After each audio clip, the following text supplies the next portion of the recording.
Hello friends, welcome to mining mirror and welcome to another informative video. अगर आप मेरे channel में नए हैं तो प्लीज़ सब्सक्राइब माई चैनल और लाइक और शेयर जरूर करिएगा। Today we are going to discuss about notified and occupational diseases. तो पहले जानते हैं कि ये नोटिफाइड एंड ऑक्यूपेशनल डिजीज हम लोग बोलेंगे किसको। ऑक्यूपेशनल डिजीज हम लोग उसी को बोला जाएगा जो डिजीजेस माइनिंग ऑपरेशन से रिलेटेड है या माइनिंग ऑपरेशन के दौरान वो पैदा होता है, चाहे वो कम टाइम में हो चाहे वो लॉन्ग टर्म में हो। नोटिफाइड किसको बोलेंगे? जो भी diseases government of India, ministry of labour या डीजीएमएस या गैजेट्स ऑफ इंडिया के द्वारा नोटिफाई किया गया है टाइम टू टाइम, उसको बोलेंगे नोटिफाइड एंड ऑक्यूपेशनल डिजीजेस। तो ये खास करके लास्ट हम लोग का नोटिस निकला था 2011 में, और उसको मिला के total 8 numbers of diseases are there which are called notified and occupational diseases. तो यहाँ पे मैं 3 सेक्शन और रेगुलेशन और रूल्स को मैं यहाँ पे रेफ़र किया हूँ जो कि डिजीज से रिलेटेड है। एक है माइंस एक्ट 1952 सेक्शन 25(1), और एक है एमएमआर 1961 रेगुलेशन 10, और एक है माइंस रूल 1955 29N। सेक्शन 25 1952 का और रेगुलेशन 10 1961 का वो नोटिस ऑफ डिजीजेस होता है, और एक है माइंस रूल्स 1955 29N में रेफ़र किया गया है कि उसका कंपनसेशन कैसे दिया जाता है। उसमें और एक हम लोग का एक्ट है, वो है कंपनसेशन एक्ट 1923, वो भी इसमें है, उसको हम लोग बाद में दिखाएंगे। अब चलते हैं कि ये होता क्यों है ये diseases. Due to prolonged exposure of working person, जो भी आदमी जो माइंस में काम करता है या माइंस ऑपरेशन से रिलेटेड है, अगर वो ज़्यादा देर तक एक्सपोज होकर रहता है पर्टिकुलर उसी कंडीशन में, तो वो धीरे धीरे क्या है बॉडी में क्रिएट होता है वो डिजीजेस को। तो उसका फैक्टर्स बहुत सारा है, जैसे डस्ट हो गया, नॉइज़ हो गया, vibrations, fumes, heat, radiations, even तो लो इल्यूमिनेशन। ये सारा चीज़ को उसका फैक्टर्स है जिसके चलते में ये ऑक्यूपेशनल डिजीज सब क्रिएट होता है। तो चलिए बात करते हैं धीरे धीरे कि गवर्नमेंट ऑफ इंडिया अपना मिनिस्ट्री ऑफ लेबर के द्वारा डीजीएमएस या गैजेट्स ऑफ इंडिया के द्वारा को किया गया है अंडर द माइंस एक्ट 1952। तो उसको थोड़ा डिस्कशन करते हैं।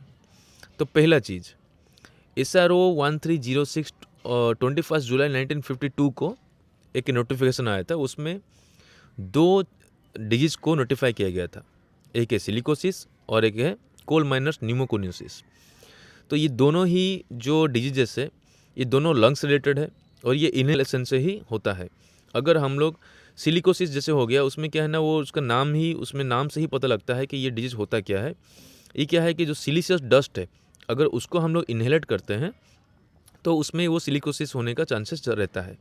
ऐसा नहीं है कि कोई भी आदमी अगर कहीं माइनिंग एरिया में काम करता है जहाँ पे सिलिशियस डस्ट ज़्यादा फॉर्म होता है, ऐसा नहीं कि वहाँ पे वो पहुँचा और उसको हो गया। लेकिन सिलिकोसिस का बहुत सारा कैटेगरीज है सिलिकोसिस में। जैसे कि एक होता है एक्यूट सिलिकोसिस। एक्यूट माने बहुत ज़्यादा।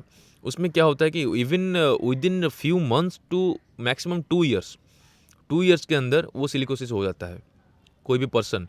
उसमें क्या होता है फैक्टर्स, उसमें अगर high concentration of silica dust रहता है और वो पर्टिकुलर वो आदमी उसी high concentration silica dust area में वो एक्सपोज रहता है, तो विद इन 2 ईयर्स और इवन फ्यू मंथ्स उसको सिलिकोसिस होने का चांसेस रहता है। उसको बोलते हैं एक्यूट सिलिकोसिस। उसके बाद एक्सीलरेटेड सिलिकोसिस, वो होता है 5 साल से 10 साल के अंदर। और एक होता है क्रोनिक सिलिकोसिस, वो होता है 15 to 20 years of exposure to the moderate to low level of silica dust. तो ये 3 तरह का जो सिलिकोसिस हम कैटेगरी बताया, एक्यूट सिलिकोसिस, एक्सीलरेटेड सिलिकोसिस और है क्रोनिक सिलिकोसिस। ये होता है कम टाइम से लेके लंबा टाइम तक अगर कोई आदमी एक्सपोज रहता है ऐसे टाइप का फैक्टर्स या ऐसे टाइप का सिचुएशन में, तो उसको सिलिकोसिस होता है। उसका सिम्टम्स क्या क्या होता है? ये न्यूमोकोनियोसिस और सिलिकोसिस का लगभग सेम ही सिम्टम्स है। तो पहले बात कर लेते हैं न्यूमोकोनियोसिस के बारे में। ये भी लंग्स का रिलेटेड है। इसमें होता है कि inhalation of fine coal dust with और विदाउट सिलिशियस डस्ट। सिलिका रहे या ना रहे उस डस्ट में, अगर फाइन कोल डस्ट है तो उसको न्यूमोकोनियोसिस बोला जाता है। इसके लिए पर्टिकुलर इसको बोलते हैं कोल माइनस न्यूमोकोनियोसिस। तो इसका सिम्टम्स क्या क्या होता है? सिंपल है, shortness of breath, fever, dry cough, sometimes vomiting, capacity of work reduced. Automatic होगा अगर आपका लंग्स में जहाँ पे आपको मेन जो ऑक्सीजन मिलता है वो वहाँ पे अगर आपको दिक्कत हो गया, कोई भी चीज़ का डिपॉजिट हो गया, जैसे सिलिका जाता है लंग्स के अंदर या कोल फाइंस जाता है, कोल डस्ट जाता है, लंग्स के अंदर जाके वो डिपॉजिट होता है, तो धीरे धीरे अपना लंग्स का जो कैपेसिटी है उसको धीरे धीरे वो कम करता है। ये नोटिफिकेशन 1952, ये बहुत पुराना नोटिफिकेशन है। तो ये आ गया सिलिकोसिस और निमोकोनिसिस। अब यहाँ पे बात करते हैं एसआरओ किसको बोलते हैं। एसआरओ एक नंबर है 1306। एसआरओ मतलब होगा सेल्फ रेगुलेटरी ऑर्गेनाइजेशन, ये भी उसी को ही मॉनिटर करता है। तो एसआरओ 1306 उसका नोटिफिकेशन नंबर है और 21 जुलाई 1952 उसका डेट है। यहाँ पे 2 हो गया। अब चलते हैं, और एक निकला था 18 दिसंबर 1956, 4 साल के बाद, और एक डिजीज ऐड हो गया ऑक्यूपेशनल डिजीज में, वो हो गया मैंगनीज पॉइजनिंग, नर्वस टाइप। तो मैंगनीज पॉइजनिंग क्या होता है, सिंपल है, वो भी इनहेलेशन ऑफ मैंगनीज डस्ट। तो उसमें सिम्टम्स क्या क्या होता है, जैसे मैं फिगर में दिखा रहा हूँ, ये जो आदमी खड़ा है वहाँ पे वो झुक के थोड़ा सा है, वो थोड़ा वीक लग रहा है, सेम है। सिम्टम होता है muscular rigidity causing inability to work properly. Other neurological symptoms, chronic manganese poisoning cause behavioural changes which can go unnoticed. Manganese poisoning में क्या होता है कि आदमी का जो मसल्स है ना वो हार्ड हो जाता है, तो वो ठीक से वो चल नहीं पाता है, झुक के चलता है, और दूसरा न्यूरोलॉजिकल प्रॉब्लम आता है, आदमी को भूलने का बीमारी भी होता है, सडनली उसका मूड स्विंग होता है, उसके बाद उसका बिहेवियरल चेंजेस होता है, कब अच्छा बिहेव करेगा, कब एकदम गुस्सा हो जाएगा। तो ये होता है मैंगनीज पॉइजनिंग का सिम्टम्स। तो ये हो गया 3। उसके बाद आ गया एसआरओ 2521, 26 जून 1986।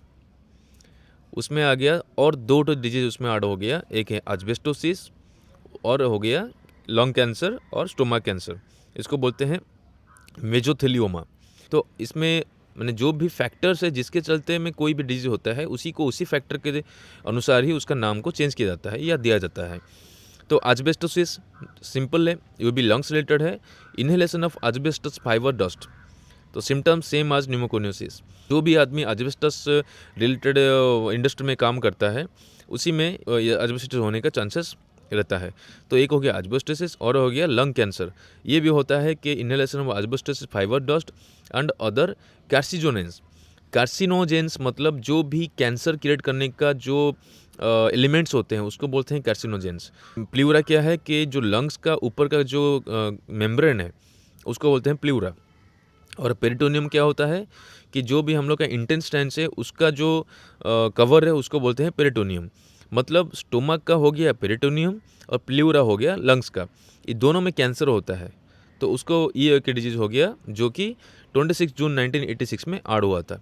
तो ये हो गया पहले क्या, silicosis, pneumoconiosis, manganese poisoning, asbestosis और लंग कैंसर और स्टोमक कैंसर, ये हो गया 5। उसके बाद और एक नोटिफिकेशन जो लेटेस्ट है वो था SRO 399E 21 फरवरी 2011। तो ये एक क्वेश्चन आता है कि लास्ट जो नोटिफिकेशन डिजीज का जो नोटिफिकेशन निकला था वो कब निकला था, वो 2011 में निकला था 21 फरवरी। तो इसमें 3 ऑक्यूपेशनल डिजीज ऐड हो गया। एक है फर्स्ट हो गया नॉइज इंड्यूस्ड हियरिंग लॉस, ये पहले था नहीं लेकिन 2011 में आया कि हम लोग का जो भी आदमी काम करता है माइंस में, अगर उसका हियरिंग लॉस होता है परमानेंट, उसको बोलते हैं नॉइज इंड्यूस्ड हियरिंग लॉस। ये परमानेंट लॉस होता है, लॉन्ग टर्म एक्सपोज होता है हाई लेवल ऑफ नॉइज़ में, तो धीरे धीरे वो क्रिएट होता है। तो नॉइज इंड्यूस्ड हियरिंग लॉस हो गया। और एक आ गया contact dermatitis caused by direct contact with the chemicals.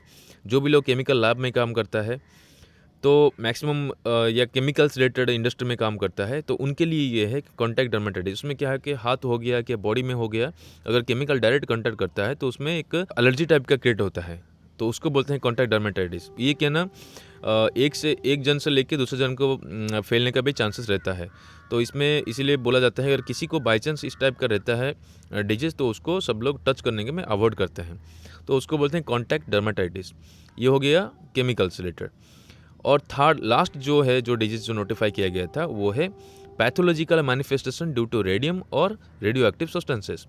जो भी आदमी लोग जो काम करते हैं रेडिएशन रिलेटेड, या जैसे यूरेनियम हो गया वो रेडियो एक्टिव है, तो उस एरिया में कोई काम करता है तो उसको लॉन्ग टर्म एक्सपोजर होता है, वो धीरे धीरे उससे रेडिएशन उसके बॉडी में अब्जॉर्ब होता है, तो उसको धीरे धीरे प्रॉब्लम्स क्रिएट होता है। वो पैथोलॉजिकल मैनिफेस्टेशन है due to radium and radio active substances.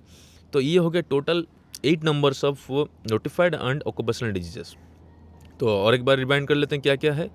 एक हो गया सिलिकोसिस, एक हो गया कोल माइनर्स न्यूमोकोनियोसिस, एक हो गया मैग्नीज पॉइजनिंग, एक हो गया एस्बेस्टोसिस, फिफ्थ हो गया आपका lung and stomach cancer, sixth हो गया noise induced hearing loss, seventh हो गया contact dermatitis caused by direct contact with the chemicals, 8 हो गया pathological manifestation due to radium और रेडियो एक्टिव सब्सटेंसेस। ये हो गया 8 number of notified and occupational disease. अब चलते हैं नोटिस ऑफ अकरेंस। अगर ऐसा कोई डिजीज किसी को हो गया और ये चीज़ हम लोग को पता लग गया तो management immediate with in 3 days DGMS जो चीफ इंस्पेक्टर माइंस है, डीडीएमएस मेडिकल, डीएमएस जो डिप्टी डायरेक्टर माइंस सेफ्टी है, रीजनल इंस्पेक्टर माइंस उसको, और डिस्ट्रिक्ट मैजिस्ट्रेट को फॉर्म भी ऑफ एमएमआर 1961 के दौरान उसको नोटिस देना पड़ेगा विद इन 3 डेज। उसमें क्या क्या रहेगा, particulars of the mines, mineral work और पर्टिकुलर्स ऑफ द पर्सन जो अफेक्ट हुआ है, पर्टिकुलर्स ऑफ द डिजीजेस, उसमें कब वो डिटेक्ट हुआ, उसका नाम क्या है, और जो मेडिकल जो प्रैक्टिशनर है जो इसको डिटेक्ट किया उसका नाम और रजिस्ट्रेशन नंबर, ये 4-5 डिटेल्स उसको दे के नोटिस देना पड़ेगा with in 3 days.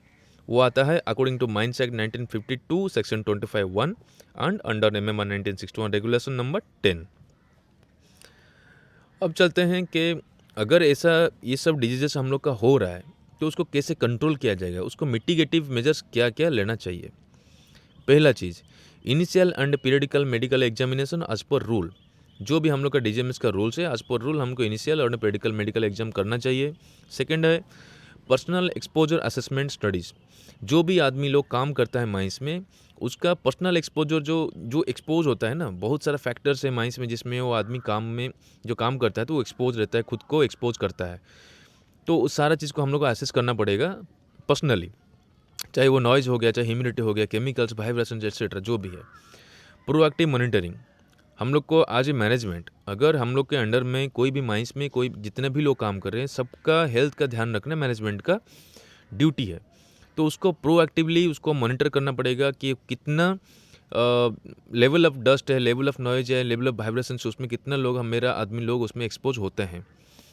Monitoring and evolution of mining machineries, जो मशीनरीज है जो काम करते हैं उसका वाइब्रेशंस, नॉइज, एमिशन, ये टाइम टू टाइम हम लोग को उसको भी मॉनिटर करना जरूरी है। Elimination and reduction of the health hazards, ये जितना भी हजार्ड्स है ना, ये सारा चीज़, vibration, noise, emissions, ergonomics, radiations, dusty environment, सारा चीज़ क्या ना, ये सब हजार्ड्स है। तो उसको आइदर हम लोग एलिमिनेट कर लेंगे या रिडक्शन कर लेंगे। लेकिन एलिमिनेट करना कुछ कुछ एरिया में, कुछ कुछ सेक्टर में या कुछ कुछ फैक्टर्स में वो पॉसिबल नहीं होता है, लेकिन उसको हम लोग रिड्यूस कर सकते हैं। ओके। उसके बाद जॉब रोटेशन, पर्टिकुलर एक आदमी को एक्सपोज अगर कहीं हो रहा है हम लोग को पता है तो उसको टाइम टू टाइम उसका जॉब को रोटेशन करना चाहिए ताकि कुछ दिन उसको रिलैक्स मिले और कुछ दिन वो एक्सपोज रहे। प्रोवाइडिंग पीपीज, ओके, वो तो जनरल है, पीपीज सबको पहनना चाहिए। ट्रेनिंग एंड अवेयरनेस, सबसे इंपॉर्टेंट फैक्टर ये ट्रेनिंग एंड अवेयरनेस। कोई भी आदमी अगर माइंस में काम कर रहा है, अगर उसको उसके बारे में पता ही नहीं है कि अगर हम लोग ज़्यादा एक्सपोज रहेंगे कोई भी डस्टी एनवायरनमेंट है कि मेरे को सिलिकोसिस या न्यूमोकोनियोसिस हो सकता है, या दूसरा जो अगर नॉइज मशीन के पास खड़े रहते हैं तो उसमें भी उसको नॉइज इंड्यूस्ड उसका हियरिंग लॉस भी हो सकता है। तो जितना भी चीज़ है ना उसको पता होना चाहिए कि अगर यहाँ पर रहने से उसका इफेक्ट ये आने वाला है या आ सकता है, तो अपने आप को वो ऑटोमेटिकली अपने आप को वो ठीक से कंट्रोल में रखेगा या सारा जो सेफ्टी अप्लायंसेस है उसको वो यूज़ करेगा। तो ट्रेनिंग एंड अवेयरनेस को बहुत ज़रूरी है। ये मैनेजमेंट और जितना भी हम लोग का शिफ्ट इंचार्जेस लोग रहते हैं, जितना भी मैनेजर्स रहते हैं, इवन जो भी यूनियन ट्रेड यूनियंस का जो रिप्रेजेंटेटिव्स हैं, सारा लोग को ये सारा चीज़ को सबके पास पहुंचाना ज़रूरी है। तो ये हो गया कुछ कंट्रोल और मिटिगेटिव मेजर्स। अब चलते हैं कंपनसेशन की ओर। आज पर 1955 mines rule 29N compensation for the industrial disease. तो अगर कोई भी आदमी कोई भी डिजीज के द्वारा अफेक्ट हो गया तो उसको आज पर workmen's compensation act 1923 section 3 of that act, तो उसमें दिया गया है कि अगर कोई भी पर्सन अफेक्ट हो रहा है कोई भी डिजीज से तो उसको इंजरी बाय एक्सीडेंट उसको काउंट किया जाएगा।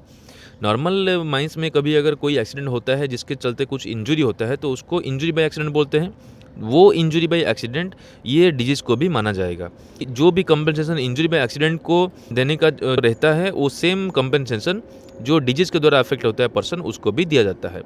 यहाँ पे भी और एक चीज़ है, अगर कोई भी पर्सन जो अफेक्ट हो रहा है डिजीज के, अगर वहाँ पे 2 एम्प्लॉयर है, मेनली एक होता है सोचिए कि कॉन्ट्रैक्ट लेबर है, तो वहाँ पे एक कॉन्ट्रैक्टर भी है और एक है कंपनी है। तो उसमें दोनों ही उसमें आते हैं उसको कंपनसेट करने के लिए। उसको कंपनी भी कंपनसेट करेगा, उसको कॉन्ट्रैक्टर भी कंपनसेट करेगा। तो ये टोटल हो गया ऑक्यूपेशनल डिजीज़ के ऊपर।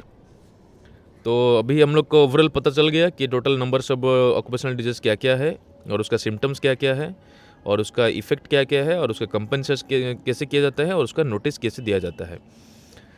तो फ्रेंड्स, अगर आपको वीडियो अच्छा लगे तो लाइक और शेयर ज़रूर करिएगा, और if you are new in my video please subscribe my channel.